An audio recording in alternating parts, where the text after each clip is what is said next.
Alléluia, gloire à Dieu. Alléluia. Parce que le Seigneur veut nous parler. Il veut nous parler avec puissance, véritablement. Il veut nous donner de la nourriture solide, vraiment de la nourriture solide. Ça sera peut-être un peu long, mais c'est un sujet très important. Le Seigneur va nous éclairer, va nous donner des conseils. Alléluia. Le thème, c'est la bonté de Dieu. Amen. Le thème, c'est la bonté de Dieu. Nous savons tous que Dieu est bon, mais nous allons voir des choses particulières par rapport à la bonté de Dieu, mais nous allons faire une assez longue introduction où le Seigneur va nous montrer ce que nous devons faire pour ne pas être emportés à tout vent de doctrine. Amen. J'aimerais alors donc vous parler aujourd'hui de la bonté de Dieu, et c'est très important parce qu'il y a beaucoup de dérives, et on entend des choses bizarres parfois derrière les pupitres. Et Jésus nous a mis en garde contre les faux prophètes dans les derniers temps. Et avec insistance. Et d'ailleurs, le Seigneur demande de prier pour que les mercenaires soient exposés et que les brebis sortent de ces enclos où elles sont maltraitées. Et je vous assure, j'ai entendu une chose qui m'a mis dans ce qu'on appelle une sainte colère, tellement j'ai été choqué d'entendre que oh, mon Dieu, un pasteur, une prédication féroce d'un pasteur qui défendait la totale souveraineté de Dieu. Et il a dit ceci, si Dieu a décidé que je viole une femme, je violerai une femme parce que Dieu est souverain. Dieu est souverain en tout. Mon Dieu, mais quel blasphème, imputer l'origine d'un péché de l'homme à Dieu. Et beaucoup suivent ces fausses doctrines, ces fausses choses. Et je vais démonter tout ce que cet homme-là a dit en montrant la bonté de Dieu. La bonté de Dieu. On doit comprendre ces choses-là. Nous devons comprendre ces choses-là parce que nous vivons dans un monde qui est très dangereux aujourd'hui avec tous ces mercenaires, toutes ces choses-là. Mais est-ce que c'est une surprise? Pas vraiment, parce que Satan est le père du mensonge et l'accusateur. Il ment et à qui veut bien croire ses mensonges et accuse même Dieu en lui faisant porter une fausse identité, un faux manteau, une fausse nature, comme le diable essaye de nous faire à nous des fois dans le ministère. C'est incroyable de voir ces choses-là. On a prié, regardez ce que le Seigneur révèle aujourd'hui. Donc, le fait que Dieu soit souverain, c'est un fait. Parce qu'il dit dans Psaume 115:3, notre Dieu est au ciel et il fait ce qu'il veut. Ce qu'il veut. C'est juste. Mais ce Dieu qu'on nous présente, ce Dieu-là, prive l'homme de tout libre arbitre. L'homme n'a pas la maîtrise de sa destinée. C'est ce Dieu-là qui décide qui sera sauvé et qui ira dans le lac de feu. Mais c'est incroyable. Ce Dieu-là déclare aussi que l'homme est totalement dépravé, incapable de faire le bien, ni de répondre au salut, parce que c'est Dieu lui seul, le grand ordonnateur de toutes choses, qui choisit ses élus selon sa bonne volonté et qui décide de qui va où. Alors, comment comprendre que Dieu dit de Job qu'il était un homme intègre, si l'homme n'a pas la capacité de faire le bien aussi? Où Jésus lui-même a dit de Nathanaël sous le figuier, c'est dans Jean 1,47, voici vraiment un Israélite dans lequel il n'y a point de fraude. Amen. Oui, il y a eu la chute. Pourquoi? Parce que nous avons mangé, enfin, Adam et Ève ont mangé à l'arbre du bien et du mal. Mais on peut quand même faire le bien, mais on peut aussi faire quand même le mal. Et le Dieu qu'on présente là est un Dieu vengeur, méchant et cruel qui veut des sacrifices pour apaiser sa colère envers la trahison de l'homme. Et encore des choses bien plus tordues, je ne veux pas trop aller dans les détails, mais surtout on doit comprendre comment on est arrivé là et comment éviter de tomber là-dedans. Ce qu'on doit comprendre, dans les premiers siècles, eh bien, les Juifs ont été expulsés de l'Église. Il y a eu une grande purge. Il n'y a plus de Juifs dans l'Église. Il ne faut pas oublier que la première Église était constituée quasiment essentiellement de Juifs, mais au fil du temps, ils ont été expulsés de l'Église. Ça, c'est historique. Alors, de ce fait, tout le contexte culturel dans lequel Jésus lui-même a vécu a été perdu. On a perdu tout ça. Et or, la culture hébraïque parlait beaucoup, et Jésus aussi, par des métaphores, des hyperboles et des paraboles. Voyez comment on peut tordre, on peut mal comprendre les Écritures. Vous savez, il y a la fameuse phrase dans Luc 6,19 qui dit que si quelqu'un te frappe sur la joue, tends l'autre joue. Mais ça ne veut pas dire que si quelqu'un nous bat, on doit se laisser battre. C'était un rapport avec l'insulte. Il faut comprendre les idiomes. Ça veut dire si quelqu'un t'insulte, ne réponds pas à l'insulte. Tais-toi. Ben, c'est ça qu'on a perdu. Pourquoi? Parce qu'on a laissé le contexte culturel hébreu pour laisser la place à la culture gréco-romaine et à l'influence des philosophes comme Socrate et Platon. C'est ça le problème. On a perdu le véritable sens des Écritures dans beaucoup d'endroits qu'on ne peut pas comprendre, nous, parce que nous sommes des Occidentaux. Or, Jésus était un oriental. Et la parole est venue aux Juifs, à la culture hébraïque. Et nous avons été coupés de cette culture-là. Et voyez, ce que je viens d'énoncer provient de l'influence du paganisme et de la philosophie. Tout ce que j'ai dit avant, ça vient de là. Ce sont des doctrines bizarres. Et vous connaissez les pères de la foi, on appelle les pères de la foi, dont un qui s'appelle Augustin, Saint-Augustin. Eh bien, lui, il a été considéré comme le père de la foi. Et Jean Calvin, qui a dominé à Genève pendant bien longtemps, il était surnommé le pape protestant. Et aussi Martin Luther, qui a beaucoup apporté à la réforme, mais qui était aussi, selon les historiens, un antisémite avéré. Pourquoi je vous parle de tout ça? Parce que Saint-Augustin, comme on le dit en parenthèse, était un disciple de Platon et qui a subi une très forte influence de ce dernier. Et il a introduit des éléments philosophiques dans les doctrines qui ont ensuite pris le chemin, qui sont arrivés jusqu'à Calvin, qui les a propagés, etc. Pourquoi doit-on faire confiance à un homme sous une telle influence? Nous devons faire confiance à Dieu, au Saint-Esprit et aux enseignements de Jésus-Christ.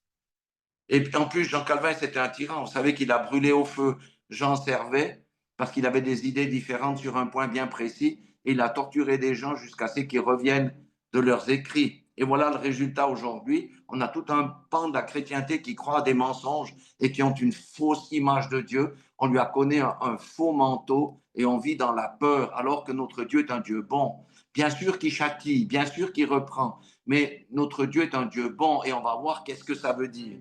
Donc, on a détourné la parole de Dieu pour mettre des paroles dans la bouche de Dieu pour faire ses propres doctrines. Et c'est pour ça que c'est ce que font les faux prophètes. C'est pour ça que le Seigneur nous dit, n'allez pas écouter n'importe qui, parce que vous ne savez pas. Alléluia. On doit discerner quel est l'esprit du vrai prophète, mais aussi des mercenaires et des faux prophètes qui ont envahi l'Église. Bien souvent, comme le dit ma femme, ce sont des marabouts qui ont pris le vêtement de pasteur, mais quand on gratte un peu, on voit que c'est du faux. Et malheureusement, beaucoup de gens suivent ce genre de choses. Je vous donne un exemple. Psaume 7, 11. Vous pouvez lire ça, c'est un exemple magnifique. Psaume 7, 11, où il est dit que Dieu est un juste juge et Dieu s'irrite en tout temps, tous les jours, selon les versions. D'accord? Si on s'arrête sur ce verset, eh bien, nous avons l'image d'un Dieu qui est en colère tous les jours contre celui qui pêche et qui va juger dès que quelqu'un commet la moindre faute. Mais il faut lire. On ne peut pas faire des doctrines sur des versets isolés. Il faut lire le contexte et surtout les versets avant et après. Et regardez le verset 12. On va voir la bonté de Dieu et la bonté de Dieu et la bonté de Dieu et la miséricorde de Dieu. On connaît bien ce genre de choses. Il dit, si le méchant ne se convertit pas, il aiguise son glaive, il bande son arc, il vise, il dirige sur lui des traits meurtriers et il range ses flèches brûlantes. Oui, on peut irriter Dieu, mais il dit, si le méchant ne se convertit pas, voyez ce que je veux dire? Bien sûr que Dieu juge les hommes, mais il laisse toujours un espace à l'homme pour éviter le jugement. Et même la plupart du temps, il avertit l'homme plusieurs fois. Il a averti les rois d'Israël plusieurs fois. Il a averti le peuple de Dieu plusieurs fois, dans l'espoir que le peuple de Dieu se repente. En tout cas, ce n'est pas pour vous, mais moi, il l'a fait à plusieurs reprises. Je témoigne pour moi. J'ai eu des avertissements. Mais lorsqu'il nous avertit, c'est pourquoi? C'est pour notre bien, pour que nous puissions à nouveau être réconciliés avec lui et éviter des choses beaucoup plus graves. Et vous avez compris, cet espace que Dieu donne et qui fait partie de sa bonté, c'est la possibilité de la repentance. C'est la possibilité de la repentance. Amen. Et ce n'est pas aussi la même chose qu'on fait avec nos enfants, qu'on avertit, puis quand ça dégamme trop, qu'est-ce qu'on fait? On leur tape sur les doigts. Mais s'ils se repentent, on pardonne. Et on dit que faute avouée est à moitié pardonnée dans notre adage, chez nous. Regardez la bonté de Dieu qui s'exerce sur les rois. Je vais vous donner deux exemples précis. Le premier roi, c'est Manassé. Si vous lisez l'histoire du roi Manassé dans la Bible, c'était le roi le plus terrible de la Bible. Il a tout fait ce qu'il ne fallait pas faire. Il a consulté les devins, il a fait passer ses enfants par le feu. Vous savez, quand on dit faire passer ses enfants par le feu, c'est le sacrifier au dieu Moloch. Et le sacrifier un enfant au dieu Moloch, c'était quoi? Il y avait une statue, le dieu Moloch en pierre ou en airain. Le dieu Moloch tendait les bras comme ça, hein, et on faisait chauffer, il y avait un four dessous, on faisait chauffer à bloc la statue, et quand c'était bien rouge, on posait le bébé dessus qui hurlait et qui était brûlé. C'était ça, faire passer les enfants par le feu. Et ce roi-là a fait ça. Il a été voir les devins, il a été évoquer les morts, il a tout fait ce qui est faux. Mais le Seigneur l'a averti une fois. Le Seigneur l'a averti deux fois de revenir. Et comme il ne s'est pas repenti, il a envoyé le roi de Babylone le chercher et il a été amené captif à Babylone. Un de roi, il se trouve dans une prison avec des chaînes. Mais regardez Manassé, quand il a été dans les chaînes, c'est là qu'on va voir que Dieu est extraordinaire. Est-ce que nous, on aurait pardonné à ce roi qui a fait toutes ces choses-là? Non. Mais Manassé, dans sa prison, s'est repenti, sincèrement, hein, parce qu'il y a des repentances qui ne sont pas des repentances. Manassé s'est repenti sincèrement. Dieu, qu'est-ce qu'il a fait? Il l'a fait sortir du cachot, il a ordonné au roi de Babylone de le laisser, de le remettre en Israël, et l'a réinstallé sur le trône de roi. Et ensuite, il a cassé tous les hauts lieux, il a cassé toutes ces choses. C'est la véritable conversion. Vous voyez, Dieu, même quand il châtie, et je le redirai plus loin, même quand il châtie pour notre bien, parce que c'est une possibilité de revenir à lui et d'être à nouveau réconcilié. Alléluia. Et c'est la bonté de Dieu, c'est la miséricorde de Dieu. La bonté de Dieu et la miséricorde de Dieu sont beaucoup plus grandes que notre propre bonté envers autrui et notre propre miséricorde. Alléluia. Le deuxième exemple où le Seigneur a averti aussi, c'est Sédécias. Alors, Sédécias, c'était un roi et tous les anciens d'Israël, il y en avait 70, hein, faisaient le culte comme la loi hébraïque demandait, mais en secret, ils adoraient les idoles parce qu'ils avaient des idoles dans le temple. Et le Seigneur a envoyé un prophète chez Sédécias pour dire de cesser ça, de se repentir. Il n'a pas écouté. Il y a le roi de Babylone qui est venu assiéger Jérusalem. Le Seigneur lui dit maintenant, Sédécias, tu peux sauver ta vie si tu te rends au roi de Babylone. Il n'a pas écouté. Il est sorti en secret avec les princes de ce monde. Ils ont été capturés et ils ont été amenés à Babylone. Et à Babylone, on a égorgé sous ses yeux ses 70 enfants. Et on a chauffé une lame de fer jusqu'à ce que ça devienne rouge. On lui a mis devant les yeux et ses yeux ont été brûlés. Il a perdu la vie. Pourquoi? Parce qu'il n'a pas écouté. Le châtiment tombe, mais on peut éviter le châtiment. C'est pour ça qu'il faut écouter la voix de l'Esprit. Qui c'est qui nous convainc quand on fait des bêtises? C'est le Saint-Esprit. Écoutons le Saint-Esprit, on se met à genoux. Seigneur, je ne suis qu'un homme de chair. Je suis sorti ici, pardonne-moi, je me repens. Et je laisse la chose. Et Dieu me pardonne et je suis de nouveau en alliance avec lui. Je suis de nouveau dans la réconciliation. Alléluia. Dieu manifeste sa bonté, même au travers du châtiment, parce qu'il laisse toujours une porte de sortie. Un de nos versets favoris dans le ministère, c'est 2 Chroniques 7, 14. Si mon peuple, sur qui est invoqué mon nom, s'humilie et prie et cherche ma face, et s'il se détourne de ses mauvaises voies, je l'exaucerai des cieux, je lui pardonnerai son péché et je guérirai son pays. Guérir son pays, ça veut dire quoi? Il n'y aura plus de troupes politiques dans le pays. Les rues seront sûres. Le mal sera enlevé. On peut être tranquille. Tout le contraire de nos pays européens où l'insécurité y est aujourd'hui parce qu'on a rejeté Dieu. Vous voyez la bonté de Dieu là? Il a dit, quoi que tu ailles fait, quoi que tu ailles fait, quoi qu'ils aient fait de mauvais, il dit, toi tu invoques mon nom sur toi, mon fils, ma fille. Humilie-toi, prie, cherche ma face, détourne-toi de tes mauvaises voies et je te guérirai. Ta vie va changer. Je vais te sortir de l'oppression du diable parce que le diable n'aura plus de droit légal envers toi. Moi, je trouve que c'est merveilleux. On est loin d'un Dieu qui est cruel, qui veut châtier dès qu'on fait une faute. Non, le Seigneur est vraiment bon. Et quelle que soit la faute, moi, je n'ai pas tué personne. Enfin, je veux dire, j'ai tué personne, vous non plus. Vous n'avez pas fait des enfants adultérins comme David. David a été repris, mais qu'est-ce qui s'est fait? Le Seigneur a envoyé Nathan, qui est l'équivalent du Saint-Esprit, le prophète, pour lui dire, repens-toi. Et David s'est sincèrement repenti. Alléluia. Mais comme c'était des crimes graves, le châtiment est quand même tombé. Son fils est mort pour le prix du sang. Et l'épée est venue sur sa maison parce que ses fils ont convoité son trône. Mais vous voyez, si on se repent, Dieu pardonne. Et David n'a plus jamais rien fait de pareil. Il a servi Dieu, il a continué à faire des psaumes, malgré sa petite période où il était complètement en dehors de la parole de Dieu. Ce que Dieu nous demande, c'est que Dieu nous demande demande à chaque homme de se positionner, soit pour le meilleur, soit pour le pire, soit pour la bénédiction, soit pour la malédiction.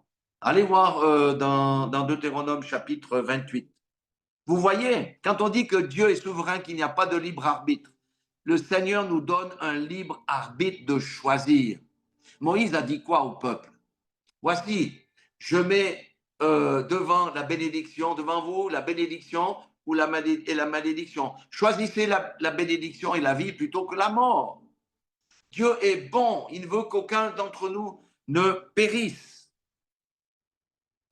Le roi Ézéchias est un roi qui a mis beaucoup de choses en ordre lorsqu'il était dans son règne. Mais un jour, il a convoqué toutes les tribus d'Israël, c'est-à-dire le reste, parce que les autres étaient en captivité, pour la Pâque, pour célébrer la Pâque en l'honneur de l'Éternel. Alors, il dit quelque chose d'extraordinaire ici. 2 Chroniques 30, verset 9. Il faut bien méditer sur ces versets. 2 Chroniques, chapitre 30, verset 9. Il dit, et c'est de nouveau l'amour de Dieu, la miséricorde. Écoutez, si vous revenez à l'Éternel, vos frères et vos fils trouveront miséricorde auprès de ceux qui les ont amenés captifs. Vous avez entendu ça? Leurs frères et leurs fils sont en captivité dans un royaume étranger. Il dit, si vous revenez, si vous revenez à l'Éternel, vos frères et vos fils trouveront miséricorde auprès de ceux qui les ont amenés captifs. C'est pas merveilleux? Le Seigneur dit, je peux les faire revenir. Mais revenez-vous à l'Éternel.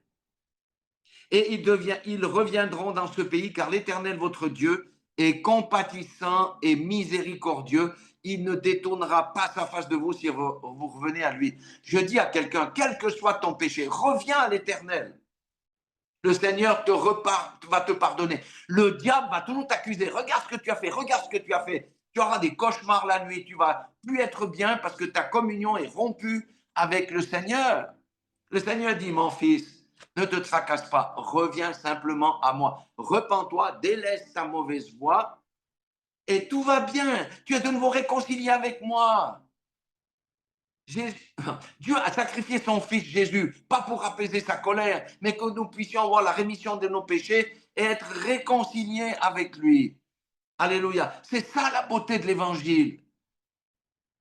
C'est ça la beauté de l'évangile. C'est vraiment merveilleux. Nous connaissons bien le livre de Néhémie aussi.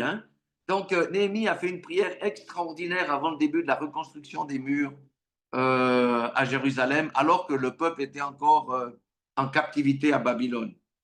Donc, Néhémie était entré dans une profonde repentance pour lui, pour les sacrificateurs et tout le peuple. Et il adressa cette prière à Dieu. C'est important de voir le contexte. Néhémie, chapitre 1, verset 6.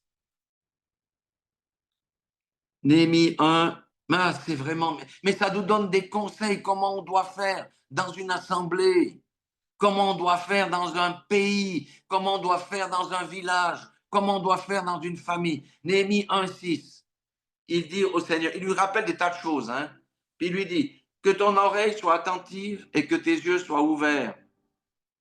Écoute la prière que ton serviteur t'adresse en ce moment. Jour et nuit, ce n'est pas une prière de 5 minutes. Jour et nuit, pour tes serviteurs, les enfants d'Israël, en confessant les péchés des enfants d'Israël, nos péchés contre toi, car moi et la maison de mon père, nous avons péché. Est-ce que Dieu a exaucé Néhémie suite à cette prière? Oui, parce qu'il y a eu une repentance. Ils ont confessé, Néhémie a confessé devant le peuple les péchés des enfants d'Israël et leurs péchés contre l'Éternel. Alléluia. Et Dieu a exaucé. Et regardez comment il a chassé les Sambala, les Tobija, les Geshem et comment l'œuvre de Dieu a pu continuer. L'œuvre de Dieu ne peut pas continuer s'il n'y a pas la repentance. La repentance est la clé de tout. Premier message de Jésus. D'ailleurs, le premier qui a prêché la repentance, c'est Jean-Baptiste.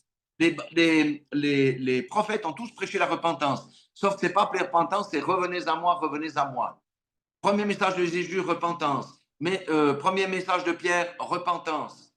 Dernier message de Jésus aux églises, repentez-vous. C'est la clé pour que nous soyons toujours réconciliés avec le Seigneur si nous si nous sommes sortis du droit chemin. Et Dieu fait grâce. Et vous savez que j'ai regardé, le Seigneur m'a conduit dans Daniel. Daniel a fait exactement la même chose. Dans Daniel 9, 3 à 19, il a fait une puissante confession pour tous les péchés du peuple. Et qu'est-ce qui s'est passé suite à ça? Ils ont été libérés de l'exil. Alléluia. Et la servitude à Babylone a été interrompue. Maintenant, j'aimerais faire comprendre l'idée des sacrifices dans l'Ancien Testament et le sacrifice de Jésus-Christ. Je vais vous donner des versets qui contredisent que Dieu est un Dieu vengeur et qu'il a besoin d'apaiser sa colère par le sang versé. Regardez Michée 6, 7 et 8. Ces petits prophètes, ils étaient petits, mais ils avaient des messages puissants. Et il y a des révélations dans ces petits prophètes. C'est pour ça qu'il ne faut pas les négliger. Michée, chapitre 6, versets 7 et 8. Pose la question à Dieu. L'Éternel agréera-t-il des milliers de béliers, des myriades de torrents d'huile? Donnerai-je pour mes transgressions mon premier-né, pour le péché de mon âme, le fruit de mes entrailles? Ça veut dire en clair, est-ce que je peux me racheter par des tonnes, quand il dit des myriades d'huile, torrents d'huile, des myriades de sacrifices où je donne l'huile, où je sacrifie les béliers, les taureaux, est-ce que je peux me racheter avec ça? Verset 8, regardez la révélation que le Seigneur dit. On t'a fait connaître, ô homme, ce qui est bien. Et ce que l'Éternel demande de toi, c'est que tu pratiques la justice, que tu aimes la miséricorde et que tu marches humblement devant ton Dieu. Je pose la question. Dieu est toujours prêt à pardonner. Dieu ne veut pas les sacrifices. Est-ce qu'on comprend ce qu'il veut? Il veut les cœurs. Il veut les cœurs. Beaucoup, dans l'Ancien Testament, vous savez qu'il devait, même quand il était dans le désert, il devait traverser le camp avec, avec la bestiole qui allait être égorgée parce qu'ils avaient péché. Et eux, ils ont fait ces sacrifices pour éviter la colère de Dieu. Pas pour éviter la colère de Dieu, mais pour être réconciliés avec Dieu. Alléluia. C'est pour ça que lorsqu'on fait des sacrifices, le cœur doit être pur si on veut la réconciliation. Matthieu 9, 13, ça c'est dans le Nouveau Testament, c'est Jésus qui dit « Allez, apprenez ce que signifie « Je prends plaisir à la miséricorde et non au sacrifice ». Il cite l'Ancien Testament. « Car je ne suis pas venu appeler des justes, mais des pécheurs. » Est-ce que Jésus prêche les sacrifices? Non, il prêche le changement dans les cœurs. Faites-vous un cœur nouveau. Amen. Et nous savons que le jugement est sans miséricorde pour qui ne fait pas miséricorde et que la miséricorde triomphe du jugement. La miséricorde est plus forte que le jugement. Jacques 2,12. Alors, qu'est-ce qu'on a appris? On a appris plusieurs choses. D'abord, un, que Dieu n'a que faire des sacrifices pour apaiser sa soi-disant colère. Ce sont les dieux païens, au contraire, si vous regardez l'histoire, qui demandent toujours des sacrifices sanglants. Mais pas notre Dieu pour apaiser la colère. On comprend que Dieu, les sacrifices qu'il demandait dans l'Ancien Testament, c'est pour être réconcilié. C'est la même chose. Le sacrifice de Jésus a été pour la réconciliation, la rémission de nos péchés et la réconciliation, pas pour apaiser la colère d'un Dieu vengeur. Nous avons appris que Dieu est un Dieu bon, miséricordieux, lent à la colère et prêt à pardonner. Il est toujours prêt à pardonner parce qu'il y a toujours l'espace de la repentance qu'il est possible de prendre. Alléluia. Pour nous, qu'on soit bien en communion avec notre Dieu. Nous avons appris aussi que si Dieu entre en jugement avec un homme ou une nation, il donne des avertissements. C'est pour ça que nous devons écouter les avertissements, parce que c'est le Saint-Esprit qui nous donne les avertissements. Ou ça peut être un pasteur, ça peut être la parole de Dieu te parle. Alléluia. Et ça offre la possibilité de retour par la repentance et l'abandon des mauvaises voies. Je répète, quel que soit le péché que nous avons commis. Parce que quelqu'un peut tomber dans l'adultère, hein? Mais s'il se repent, qu'est-ce qu'il a dit à la femme qui est tombée dans l'adultère? Va et ne pêche plus. Alléluia. Il y a toujours une porte de sortie. Mais après, il ne faut plus recommencer. On est bien d'accord. Il faut abandonner la mauvaise voie. Et nous avons appris aussi que Dieu privilégie avant tout le changement dans les cœurs plutôt que les sacrifices. Beaucoup de gens donnent la dîme, donnent des offrandes avec un cœur qui n'est pas pur. Ça ne peut pas être agréé de notre Dieu. Et nous avons aussi compris que la repentance sincère devant Dieu déclenche sa miséricorde. Sa miséricorde déclenche le pardon et le pardon déclenche la réconciliation avec Dieu. Ça, c'est avec Dieu. Avec les hommes, c'est différent parce que des fois, nous-mêmes, on peut pardonner, mais quelqu'un qui ne s'est pas repenti, mais la réconciliation n'est pas forcément obligatoire parce qu'il y a des choses qui sont très difficiles. Mais avec Dieu, lorsqu'on se repent sincèrement, Dieu nous pardonne pour de vrai. Il dit que, regardez, c'est un exemple, hein. Ça c'est mon péché. Quand je demande pardon, la Bible dit qu'il jette mon péché par-dessus son épaule dans la mer de l'oubli. Mais le diable voudrait toujours nous ramener là-dedans. C'est pour ça que quand le diable vient t'accuser, va-t'en Satan, j'ai été pardonné. Mes péchés sont dans la mer de l'oubli. Alléluia, tu n'as plus de droit sur moi. Va-t'en, je te chasse. Tu n'es qu'un menteur. C'est pour ça qu'on ne doit pas écouter la voix du diable et filtrer nos pensées et connaître la parole de Dieu. Dans l'Ancien Testament, comme je dis, je répète, les Hébreux ne faisaient pas des sacrifices pour apaiser la colère de Dieu, mais pour être rendus justes, pour être réconciliés avec lui et avoir part aux bénédictions. Dans le Nouveau Testament, le sacrifice de Jésus, qui est le sacrifice ultime, a eu un double bénéfice pour tous ceux qui sont entrés en alliance avec lui. Un, c'est la rémission des péchés. Amen. Et deux, c'est la réconciliation avec Dieu. Et la meilleure preuve de ça, c'est que nous avons reçu le ministère de la réconciliation et non celui du jugement. Et c'est ça la bonne nouvelle. Quelle que soit ta vie pourrie, quoi que tu aies fait, que ta conscience t'accuse, tu peux entrer dans de bons termes avec Dieu en te réconciliant avec lui au travers de Jésus-Christ. Et ta vie va changer. Beaucoup de gens sont dans des prisons parce qu'on leur prêche un faux Jésus, un faux évangile. C'est l'évangile de la véritable grâce et non de la condamnation. Comme dit ma femme souvent, elle dit, mais ne va pas encore dire au voleur qu'il est un voleur. Il sait qu'il est un voleur. Prêche-lui plutôt comment sortir du vol. Un adultère sait qu'il est adultère. Comment il va sortir de l'adultère? Un pornocrate sait qu'il est un pornocrate. Comment il va sortir de la pornographie? C'est ça la bonne nouvelle. Délivrer les captifs. Et Jésus est envoyé pour délivrer les captifs. Et nous devons délivrer les captifs aussi. Parce que Jésus nous a transmis son autorité. Mais pour ça, il faut prêcher le vrai évangile. Pas toutes les salades que des millions de chrétiens suivent parce qu'ils ne connaissent rien à la parole de Dieu et ils font confiance aux hommes. Faisons plutôt confiance à Dieu plutôt qu'aux hommes. D'ailleurs, vous savez, depuis la chute, Dieu a toujours recherché la réconciliation et non la vengeance par le châtiment.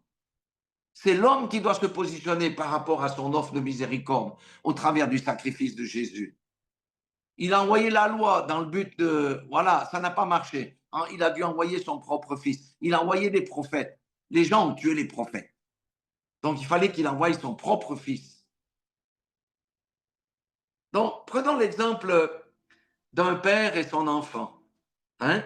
Vous avez un père qui est super contrôlant, qui fait le bilan chaque soir sur les fautes qu'il a commises durant la journée et il le punit en fonction de ces dernières. Est-ce qu'on peut qualifier ce père-là de bon père? Non. Un bon père, c'est celui qui éduque son enfant. Et lorsqu'il commet des erreurs, il lui explique pourquoi. Il lui donne des conseils pour éviter qu'il en fasse. Mais ce père-là est aussi prêt à châtier lorsque l'enfant est averti à plusieurs reprises de faire ou de ne pas faire telle chose. Ça, c'est notre père à nous. Il ne comptabilise pas nos fautes. Il nous éduque et si nous fautons, nous avons la repentance comme porte de sortie.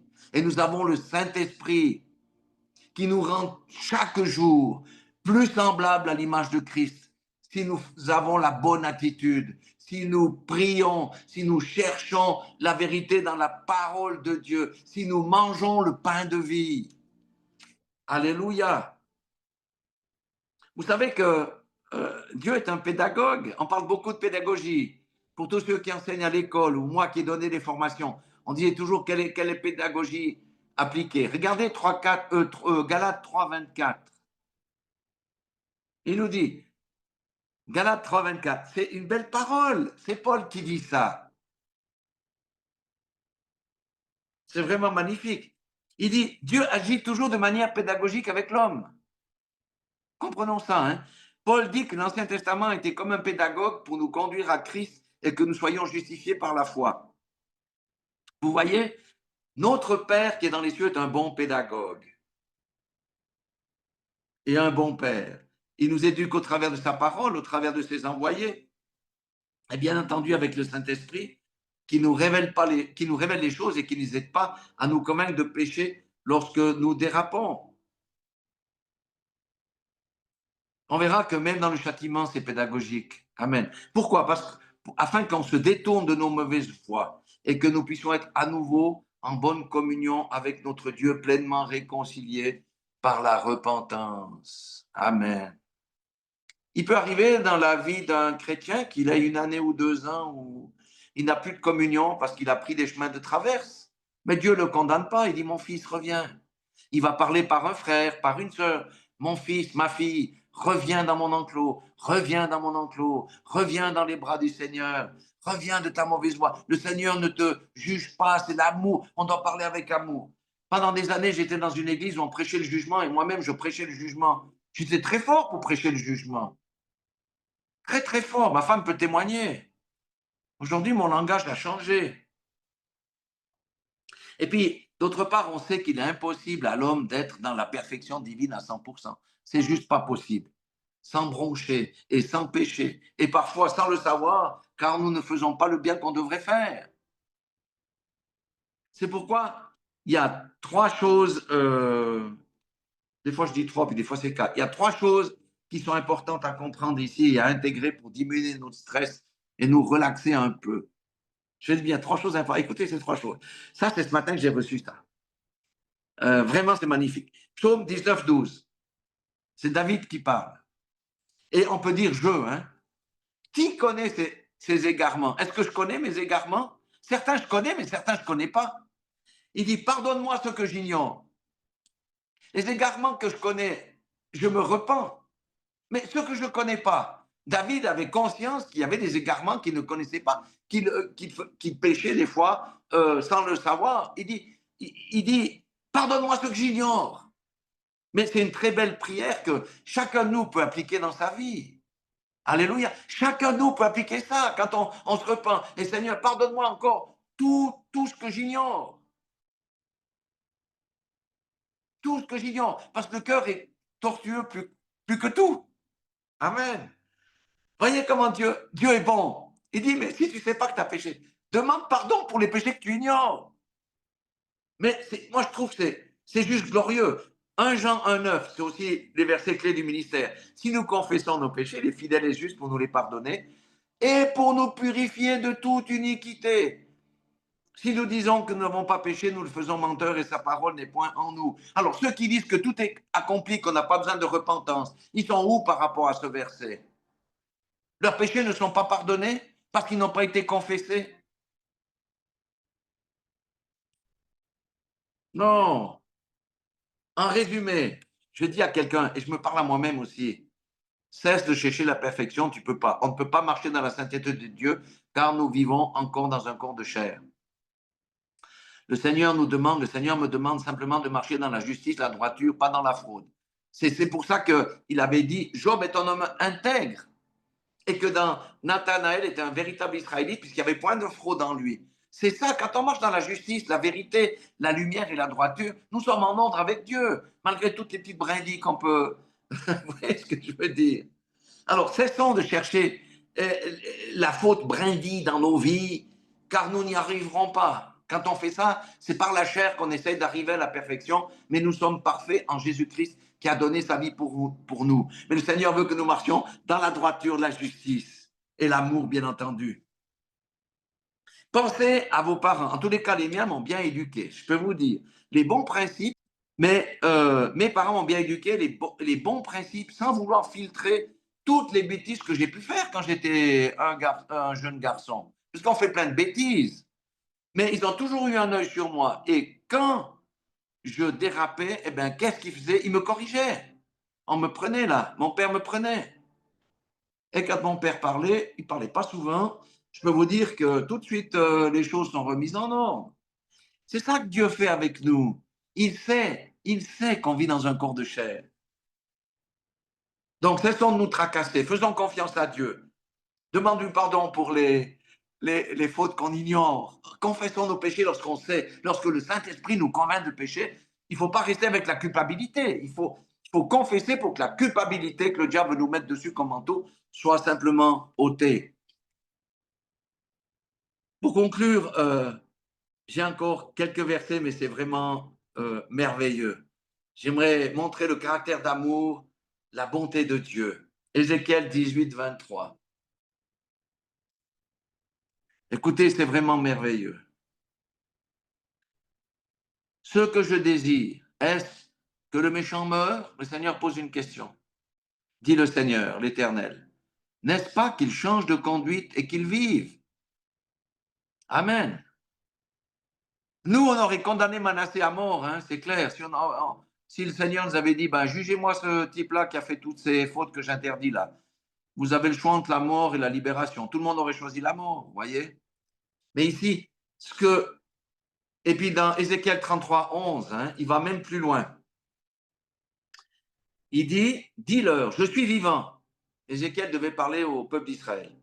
Dit le Seigneur l'Éternel, ce que je désire, ce n'est pas que le méchant meure, c'est qu'il change de conduite et qu'il vive. Revenez, revenez de votre mauvaise voie. Et pourquoi mourriez-vous, maison d'Israël? Amen.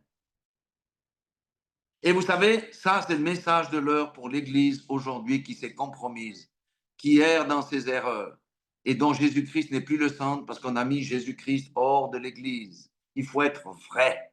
Jésus-Christ n'est plus au centre. Et c'est pour ça qu'on prie pour que le Seigneur expose les mercenaires, pour que les brebis sortent, que les brebis entendent la véritable voix du véritable berger, que leurs oreilles soient débouchées et que les écailles tombent de leurs yeux. C'est le message de l'heure. C'était le même message qu'Ézéchiel. Alléluia. Vous voyez, Dieu a plus de patience que vous et moi réunis. Surtout moi. Quoique je m'améliore. Mais bon, mais c'est comme ça. S'il patience, c'est par amour. Car le salut du méchant l'intéresse. Lorsqu'un méchant, un méchant de chez méchant, se convertit, je peux vous dire qu'il y a une grande fête dans le ciel. Et en général, les méchants de ces méchants qui se convertissent, Dieu les utilise puissamment parce qu'ils ont un puissant témoignage de transformation de leur vie. C'est ça qu'on veut voir dans l'Église aujourd'hui. Et c'est aussi une exhortation à la patience de notre part envers autrui. Non, Dieu n'est pas un Dieu méchant, horrible, maniaque aimant la torture. Il s'intéresse à toutes les créatures et non uniquement à une sélection comme on veut nous faire croire. Parce que dans ce que je vous ai dit tout à l'heure, là, on croit que Dieu a choisi les siens, tous les autres, c'est lui qui a choisi qu'ils devaient être dans le lac de feu. Et personne n'a été responsable de son choix. Jean 3,16 dit quoi? Ça, c'était ce que Calvin prêchait. Jean 3,16 dit quoi? Écoutez, moi, pendant des années, je me suis repenti de ça. Hein. Je trouvais que Jean 3,16, c'était un verset bateau. Vous voyez ce que je veux dire? C'est sur toutes les voitures, sur tous les stickers. Je dis, ouais, mais quand on nous casse les pieds avec ce Jean 3,16, je me suis repenti quand j'ai compris la valeur de ce verset. Car Dieu a tant aimé le monde qu'il a donné son Fils unique, afin que quiconque croit en lui ne périsse point, mais ait la vie éternelle. Que quiconque croit en lui ne périsse point, mais ait la vie éternelle. L'amour de Dieu. Est-ce que nous, on serait capable, je dis à quelqu'un ici, est-ce que vous seriez capable de sacrifier votre fils ou votre fille pour la paix du village ou pour la paix de la nation? Ah, Jésus a été sacrifié à la croix. Et il l'a fait volontairement. Il aurait pu dire non dans le jardin de Gethsémane, quand il a dit, Père, si c'est possible, éloigne cette coupe. C'était tellement intense parce qu'il savait par où il devait passer que des grumeaux de sang sont sortis de son corps. Puis après, il a dit, non, Père, ta volonté et non la mienne. C'est la valeur du sacrifice de Jésus qui efface tous nos péchés et qui nous réconcilie avec Dieu, quoi qu'on ait fait dans notre vie. Oh là là. 2 Pierre 3,9. Le Seigneur ne tarde pas dans l'accomplissement de la promesse comme quelqu'un le croit, mais il use de patience envers vous, ne voulant pas qu'aucun périsse, mais voulant que tous arrivent à la repentance. Voilà la réconciliation. Nous sommes les ministres de la réconciliation. Comment réconcilier les gens avec Dieu? C'est par la prise de conscience qu'ils sont sales, mais que Dieu va les laver. Alléluia. Par la repentance. La repentance va leur donner une bonne conscience. Alléluia. Et ils seront rendus justes vis-à-vis de Dieu par le sacrifice de Jésus-Christ. Et ils peuvent marcher en nouveauté de vie parce qu'ils auront reçu le Saint-Esprit. Alléluia. Donc, je dirais ici, cessons de nous confier dans l'homme et dans les doctrines de l'homme. Parce qu'il y a tellement de doctrines aujourd'hui que c'est la boue partout. C'est la boue partout. Les gens sont comment dire ça, distraits par toutes ces doctrines. Concentrons-nous sur l'œuvre de Jésus-Christ. Concentrons-nous sur le message de la croix. Le message de la croix doit revenir dans l'Église. Aujourd'hui, c'est la prospérité. Aujourd'hui, c'est les prophéties. Aujourd'hui, c'est les miracles. Aujourd'hui, c'est donne-moi et tu participeras à ma bénédiction. Non, revenons au véritable évangile. Écoutons les paroles de Jésus-Christ, le Fils de Dieu, le Messie annoncé. Cessons de mettre nos paroles dans la bouche de Dieu et nos idées dans la bouche de Dieu en changeant le sens de ses paroles. Recherchons la cohérence et la consistance, même s'il y a des choses qu'on ne comprend pas. Alléluia. Intéressons-nous aussi à la vie quotidienne et à la culture du temps de Jésus. Moi, depuis que j'ai commencé à faire ça, ça m'a changé mes idées. En disant, mais je comprends ce que maintenant le Seigneur voulait dire, mais avant, avec mon filtre occidental, je ne pouvais pas comprendre ce que Jésus voulait dire. On doit se rappeler que Jésus était un juif, un hébreu. Il est venu chez les Hébreux qui avaient une culture propre avec les idiomes. C'est comme vous voyez, ma femme, elle me dit toujours, quand je parle des plats ou je ne sais pas quoi, quand je parle des aliments, non, c'est des plats. Parce qu'en France, on dit autrement. Nous, on dit la panos, mais en France, on dit la serpillière. Alors, si je ne comprends pas que Jésus voulait dire la serpillière, puis moi, j'applique la panos, ah ben, je vais sortir de la bonne interprétation. Alléluia. Enfin, c'est incroyable. Il y a 2500 Bibles. Est-ce que vous croyez que toutes disent la même chose? Non. Il y a des gens qui ont changé les tournures de phrases pour mettre leur doctrine dedans, qui ont choisi, qui ont enlevé le Fils de Dieu. Enfin, il y a eu tellement de choses. Revenons à la vérité. Cherchons les bons bergers. Jésus a dit qu'il va frapper les bergers d'Israël et il va faire sortir les brebis pour leur donner des bergers selon son cœur. Nous devons chercher les bergers qui disent la vérité, pas ceux qui caressent le péché pour avoir les dîmes et les offrandes. Non, ça mène à la perdition. Et je dirais aussi que on doit célébrer la bonté et la miséricorde de Dieu. On doit vraiment célébrer sa bonté, sa miséricorde, son amour pour nous. Et n'oublions jamais qu'il est avant tout le Dieu de l'amour, pas celui du châtiment. Le châtiment vient quand il a épuisé toutes les ressources pour faire ramener quelqu'un dans son enclos. Vous voyez, mais c'est le Dieu d'amour. Et même le châtiment est un pédagogue. Vous voyez ce que je veux dire? Quand quelqu'un est châtié, comme Manassé, s'il comprend bien qu'il peut sortir de là, il prend la bonne décision, c'est de se repentir. Amen. Dieu aime tellement qu'il est prêt à revenir sur le châtiment si la personne se repent. Mais moi, c'est un message glorieux, je trouve, qui n'est plus prêché dans les églises. Les gens vivent dans le concubinage, dans toutes ces choses-là. Dieu, c'est leur copain. Dieu, c'est pas leur copain. Dieu, c'est leur Dieu. On doit obéir à la parole de Dieu. Et rappelons-nous que le châtiment viendra, mais uniquement sur tous les impies qui auront refusé toutes les portes de sortie et les appels à la repentance et à une marche dans la justice et dans la droiture. Notre Dieu est un Dieu bon, pas un bon Dieu, un Dieu bon, un Dieu plein d'amour pour tous ses sujets. Il aimerait qu'aucun ne périsse, qu'aucun ne soit jeté dans le lac de feu. Il aimerait tous que les brebis dans son enclos soient dans son enclos pour accès au bon pâturage, à la bonne nourriture, à la bonne protection. Alléluia. Je rappelle la vision que le Seigneur avait donnée à ma femme. Il voyait que quelqu'un était soudé, plusieurs personnes étaient sous des dalles et il y avait quelqu'un qui les faisait sortir. Les gens étaient maltraités. Il y avait des gens qui étaient coupés en quatre. Et derrière, il y avait quelqu'un qui priait pour eux et ils étaient complètement reconstruits. C'est ça aujourd'hui. Il y a des mauvais enclos où les gens sont maltraités, les gens sont pillés, les brebis sont tondues. Et le Seigneur nous prie pour que ces gens-là sortent de ces mauvais enclos pour venir dans l'unique enclos, celui du bon berger. Voilà ce que je voulais partager avec vous aujourd'hui. Dieu est un vraiment grand Dieu. Quand j'entends toutes les bêtises qui se disent, qui corrompent l'esprit des gens, qui amènent les gens à la perdition, c'est terrible. Amen. Alléluia. Soyez tous bénis dans le nom puissant de Jésus-Christ de Nazareth. Dieu vous aime et il appelle peut-être quelqu'un à la repentance. Amen.